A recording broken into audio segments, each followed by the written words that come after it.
Welcome to another edition of Jazz Smack Post Game, where the Jazz traveled to Atlanta tonight to take on the Hawks, and they were able to keep this game competitive. Not so much on defense, but the whole team shot the ball very well, and that's encouraging. Let's talk about it. Jazz Smack, your source for information and analysis about the Utah Jazz and NBA basketball. Jazz Smack is a community for passionate Utah Jazz NBA fans. So the entire team, as a team, the Jazz shot over 50% in this game, and there were several standout performances. The guards on the team played really well tonight. Overall, Collin had a really good game.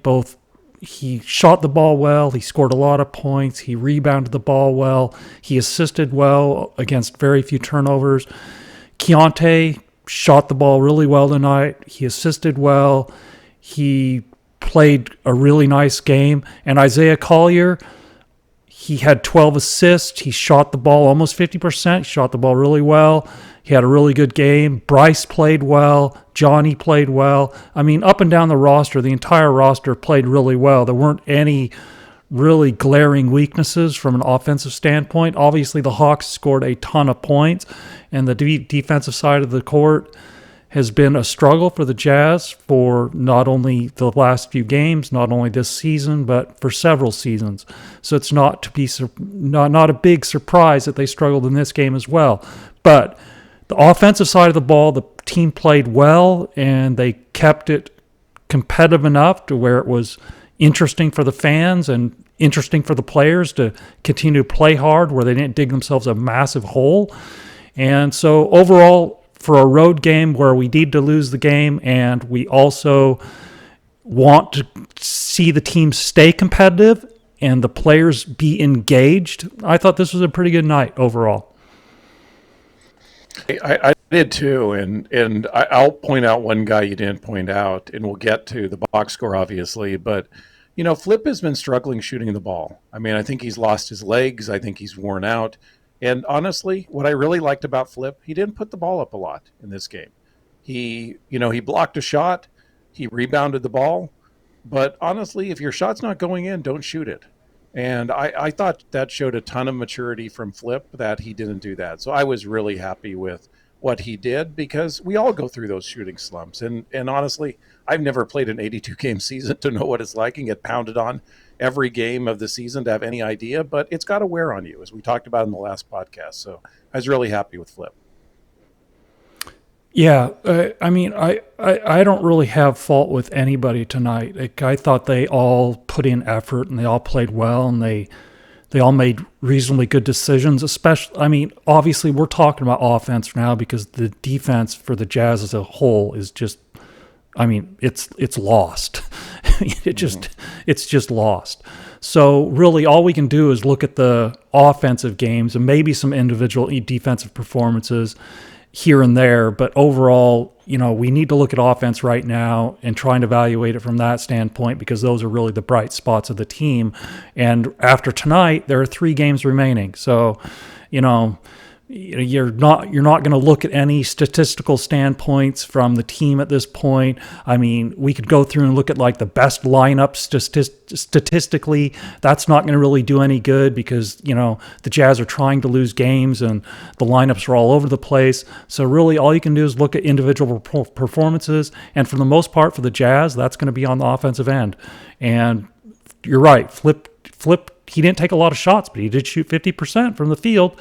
And, I think that's a heck of a lot better than shooting 18 shots and shooting, 4 or 5 for 18. Like, you're better off shooting 3 for 6 than shooting 4 or 5 from 18. Yeah, I'd say that's certainly maturity from his standpoint. He didn't force up a bunch of bad shots when the ball's not going in for him. Yeah, and the thing about is he was near 40% from the 3-point line. And I think his percentage has dropped dramatically. I'll take a quick look at it in a second, but it's dropped dramatically. We criticized Keyonte last year for poor shooting from the 3-point line, but I think the difference in Flip and why I'm really happy with him is you're going to struggle as a rookie. Bryce struggled as a rookie. LeBron, the great Kevin Durant struggled as a rookie. You know, like he was under 30% as a rookie from the 3-point line. So everybody's going to struggle. The question is, do you react to that? Do you just keep gunning or do you react to that? And, you know, and he's saying, look, I'm struggling for the 3-point line. I'm not going to put it up. And I was really, really happy with that. Is, you know, get some easy baskets, see the ball go in, get your legs back underneath you, and that may be next season, and then start gunning again. But until that time, he's doing exactly the right thing, and I was really happy with him. Yeah. Well, why don't we take a look at the box score, and we'll just go through it, considering it did actually go really well from a statistical standpoint on offense. It looked really good, and I'm going to start out with Isaiah, because Isaiah really had a nice game. I mean, 12 points, four turnovers, 3 rebounds, 6 for 14 from the field, 4 for 5 from the free throw line, 17 points, 12 assists. I mean, that's fantastic. I think those are the numbers that, you know, for a rookie point guard, that type of night is about as good as you could actually ever hope. And he kind of spearheaded he and Collin, they got the team off to a good start, you know, a good roll, and they were flowing, and it kind of carried on from there. And, you know, I think that getting off to a good start with those two guys playing well really helps the team not only start well, but then it kind of carries forward. So you get in a good flow, and then it just kind of goes from there. Yeah, I agree. I mean, he's shown, like, I don't want to talk about the thing that we talk about every game, what he needs to work on this summer. Everybody knows that. He knows that. I'm sure he's heard it many times. But the reality is he's still got incredible speed. He bowls people over, which I just love, just knocks them out of the way. And he's got great instincts on the assists. And honestly, this is a fantastic night for him. I mean, this is a rookie still. And I mean, he really is showing some flashes of some special skills. So we got to be excited about Isaiah going into the next season. And, you know, let's hope he works hard this off season. I mean, we all hope that. We hope that, you know, his weaknesses improve, but he shows some incredible skills. Yeah. And then his backcourt starting mate, Collin goes 9 for 16 from the field, 3 for 6 on 3, 6 for 7 for free throw line, 5 rebounds, 6 assists, 2 steals, only 1 turnover, 27 points. Another fantastic night from the Collin we know that Collin can be. This is who Collin can be, and this is who Collin can be consistently if he's put in the right situation where he can succeed. He almost played 37 minutes. He led the team in minutes.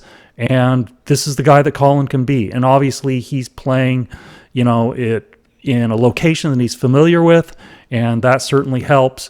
So really good night, and I'm happy to see him succeed, especially tonight. And you pointed out this in the last podcast, is that you like his mid-range range the best. He had some fantastic shots today in mid-range where he was falling away. I mean, he is so talented at that. I mean, and look at the 9 for 16, 56.3% at a 6'1.5" guard.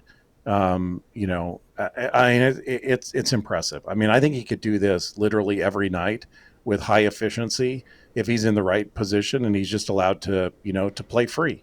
And that's what he did tonight. I think in these last games, I think Hardy's kind of let off clearly on defense too, which is a whole nother discussion. But Collin's being Collin, and it's fun to see. It's fun to watch him play what he's good at, which is, you know, setting up everything else by his mid-range. And his mid-range is fantastic. And with that, he got 6 3-pointers off, right? Which is what you want to do in the NBA, in the modern NBA. So great stat line.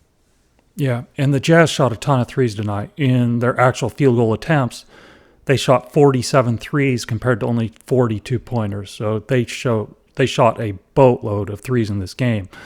And they obviously made a high percentage of those at 43%. So 20 for 47 from three. That's a unbelievably great night.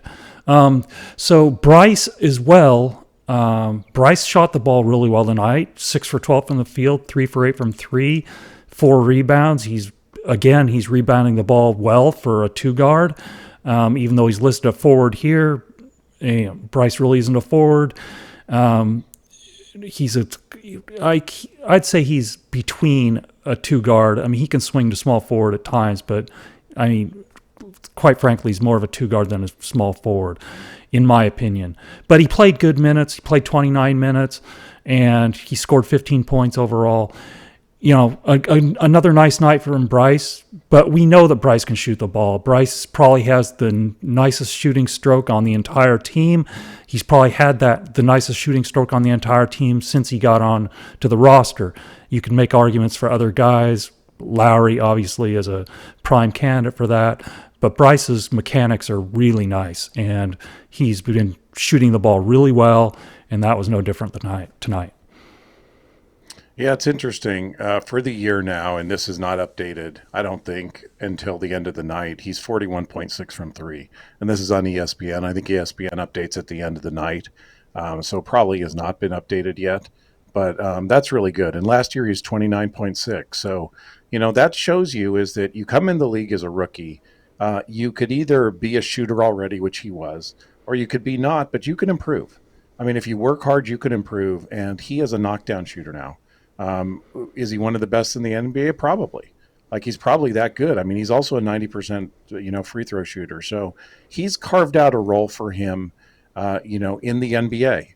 And I hope he works hard over the summer to improve on some of the other things, shed a few pounds, et cetera. So he enhances him. Because, you made this comment in the last podcast. He is a really good kid, too. I mean, he's a guy you want to root for. He's a really good guy. I'd love to have him on the Jazz, but honestly, more importantly, I'd like him to succeed in the league. Wherever he is, I want him to succeed in the league. And he's really showed some special skills, and let's hope he rounds out the rest. Yeah, I think the NBA could use a greater percentage of good people. And so Bryce is one of those people, and that's why, if he's not with the Jazz, I hope that he's somewhere in the NBA, because the NBA desperately needs more Bryce Sensabaugh in the NBA. But anyway, Johnny also shot the ball well tonight. 5 for 12 overall from the field, but 5 for 11 from three, and 2 rebounds, 2 assists, 3 steals in 35 minutes. 3 steals is a lot of steals. So another good shooting night from a Jazz starting player. And Johnny, we know that Johnny, the strength of Johnny's game, like Bryce, is shooting the basketball. Now, Bryce, I think his strength is more towards the three, but he is a good mid-range shooter. And obviously Johnny's strength, the strength of his game really is the mid-range stuff. Now, he's extended it to three, but the strength coming out of UCLA, and I still view him this way, it's just not the Jazz offense to shoot a bunch of mid-range shots, so he's more pushed into shooting mostly all threes, but he's still a very capable shooter. He has good mechanics. He has a good release.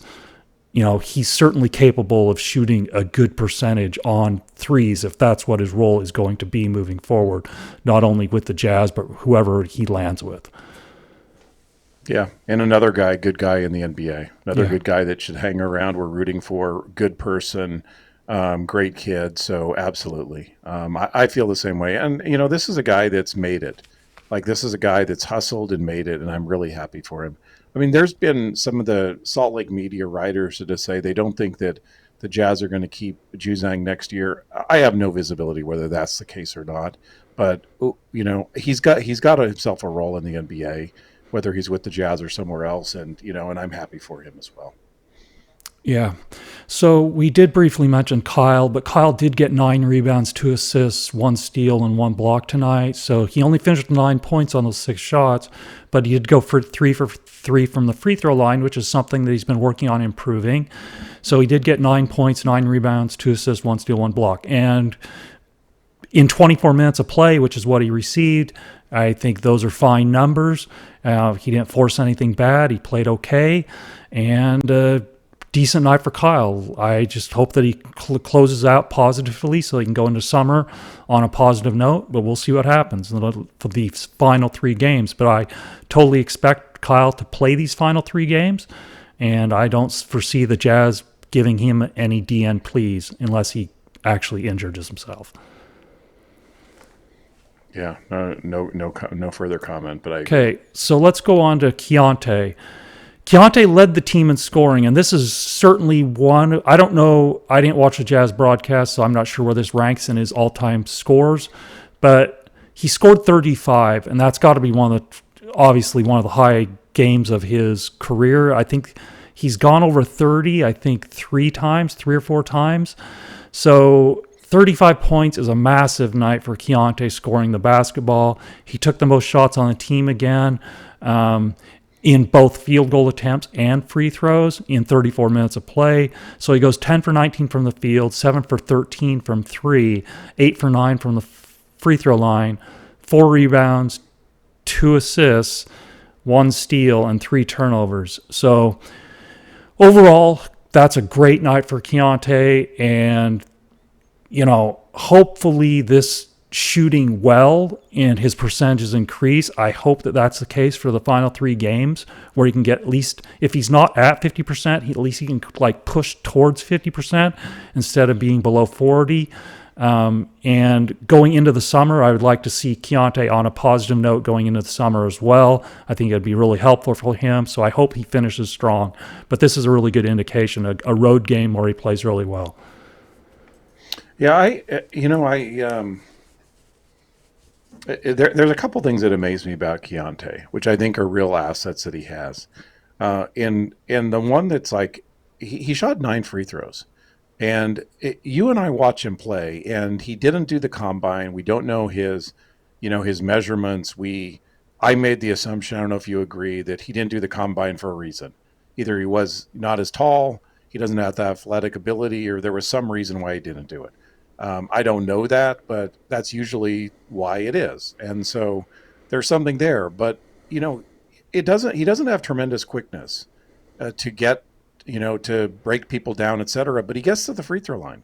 And that's a real strength of his. I mean, for you to win in the NBA and be a great team, you need guys that'll get to the free throw line and get free points. And he's got that skill. And he shoots it well from the free throw line. So I want to give him credit for that, because that is a real skill that he has. And look, if he can put up numbers like this, he's got a role in the NBA and a starter in the NBA. The question is, he's just got to be consistent. And that's always what's kind of dogged Keyonte is there will be this streak where he looks like the best player on the court, and then there will be a streak where he looks like the worst player on the court. And you have to even those out. Yeah, consistency is certainly a key with him. And obviously, as we've always said, he still needs to work on his defensive tenacity and the fundamentals of defense. Just has to be an area of focus. So overall, I think that's, as much as I have to say about this particular game. I mean, Jaden Springer played 16 minutes tonight, and he went 4 for the field, 1 for 1 from 3. And so he had a nice night too. And this is one of Jaden Springer's best nights as a Jazz player. But again, he's only playing 16 minutes, so he's in a very reserved role. He's not a major aspect of tonight's game. But still, it's nice to see some of these guys get off the bench and actually have good games coming down the last few games because who knows if they're going to be around any of these. Who knows which of these players will, especially the guys that are playing sparing minutes, are going to have next year, if they're even going to be on the roster. Yep, agreed. It's fun to watch them while they're on our team. Yeah. So anyway, any other further thoughts? The only thing I was going to do you have anything other than the box score? Well, I have Tankathon, but we've looked at that so many times it hasn't changed. So here's the Tankathon currently, with Jazz with 16 wins, Washington 17 wins, Charlotte 19 wins. So the spreads haven't changed. The Jazz still need to lose out to get the number 1 position at this point, unless Washington wins one more game. So the Jazz have to lose their last 3 games as it stands right now.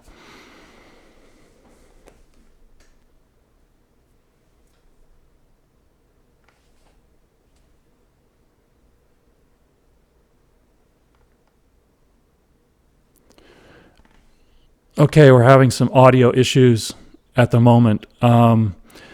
Anyway, I think we will call it a night and just sign off from here. But anyway, for those watching on YouTube, please like, share, and subscribe. And you can also follow us on X at JazzSmack. But anyway, we have 3 games left in the season. We will obviously post some other additional content between the time the season ends and the draft, because there is the lottery in between that, and we will try and put some other things together too, and just specifically regarding the Jazz and maybe the NBA overall. But anyway, we wish everybody a great night, and we will talk to everyone later.